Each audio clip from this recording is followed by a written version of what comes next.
وێڕای هەبوونی 500,000 چەکداری ئامادە و دەیان ملیۆن دۆلار لە خەزیانەی شۆڕشدا بۆچی بزوتنەوەی ڕزگاری خوازی کورد ئاش بەتاڵی کرد.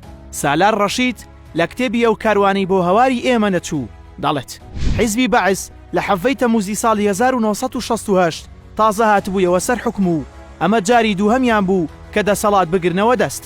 بۆیە ئامادەبوون هەموو کارێک بۆ مانەوەی خۆیان بکەن و هەڵەکانی 5 ساڵی پێش ئەو کاتیان دووبارە نەکەنەوە. لەگەڵ هاتنیاندا دەستگای هەواڵگریان دانا و هەموو نەیارەکانی خۆیان لەناو برد. بۆ بەهێزکردنی خۆیان پێویستیان بە چەند ساڵێک ئارامی هەبوو لە نێو خۆی خاکی عێراق.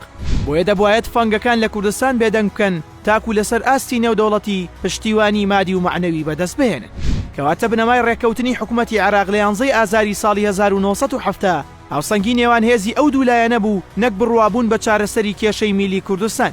بەو پێیە لە ئەگەری هاوسەنگی هێز لە نێوان ئەو دوولایەنە ئەو ڕێکەوتنە گۆڕانی بەسەردادێت. حکوومەتی عێراق لەو ماوەیەدا تەنیا لە هەوڵی بەهێزکردن و پڕچەککردنی خۆیدا بوو. بەڵام پارتی و بارزانی لە ماوەی ئەو 4 ساڵەدا نەک هەر هاوسەنگی هێزی خۆیان نەپاراست، بەڵکو بوونە هێزێکی ئاوا کە شای ئێران لە ساڵی 1972 لە چاوپێکەوتنێکیدا لەگەڵ ڕۆژنامەیەکی فەڕەنسی بە شانازیەوە دەڵێت مانەوەی بزوتنەوەی کورد وەک زەمبەلەکی ئاو وایە و لە دەستی مندایە، هەر کاتێک بمەوێ ئەیکەمەوە یاخود ئەیگرمەوە. پارتی و بارزانی ئەگەر مەبەستیان بواە لە 4 ساڵی ئاگربەستدا دەیانتوانی نەخشەیەکی وادا بنێن کە لە کاتی هەڵگیرساندنەوەی شەڕدا خۆڕاگر بوونایە نەک ئاوا لە ماوەی چەند ڕۆژێکدا وەک بەفر بتوێنەوە.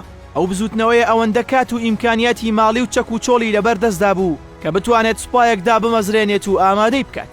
ئەو بزوتنەوەیە ئەوەندە پارەی لەژێر دەستدا بوو کە بتوانێت پرۆژەی گەورە دروست بکات تاکو ببێتە سەرچاوەی داهات بۆی. بەڵام پارتی و بارزانی نەک هەر ئەوەیان نەکرد، بەڵکو ساردیان لە نێوان ڕیزی بزوتنەوەکەدا دروست کرد و نائومێدی و دڵساردیان لە نێو خەڵکیدا بڵاو کردەوە. لەو ماوەیەدا سەددام چەند جارێک داوای ڕێکەوتنی لە بارزانی کرد و داوای کرد کە مەسعود بارزانی سەردانی بەغداد بکات، بەڵام مەسعود بارزانی نەڕۆشت و لەو لاشەوە لەگەڵ ئیدریس بارزانی قسەی کرد کە لە کەرکووک و نەوتەکەیدا بەشدار بین لەگەڵتاندا. بەڵام ئیدریس بارزانی پێی دەڵێت ئێمە لەوە بەهێزترین کە ئێوە دەیزانن.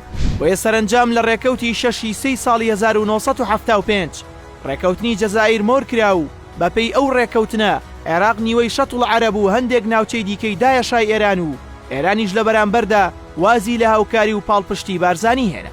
دواتر ماڵی بارزانی بە سواری سەیارەیەک خۆیان گەیاندە ئێران و هەموو شتێکیان لێرە بەجێهێشت. لە کاتێکدا دکتۆر مەحموود عوسمان دەڵێت ئیمکانیاتی بەرگری هەبوو چونکە هێزێکی 60,000 کەسی و 1000 چەکداری دیکەی میلیشیا لە ژێر فەرماندا بوو. ئەمە بێ لە 15 ملیۆن فیشەکی تفەنگ و هەزارەها گول لە تۆپ و بەدەیان ملیۆن دۆلاریش لە خەزێنەی شۆڕشدا بوونی هەبوو.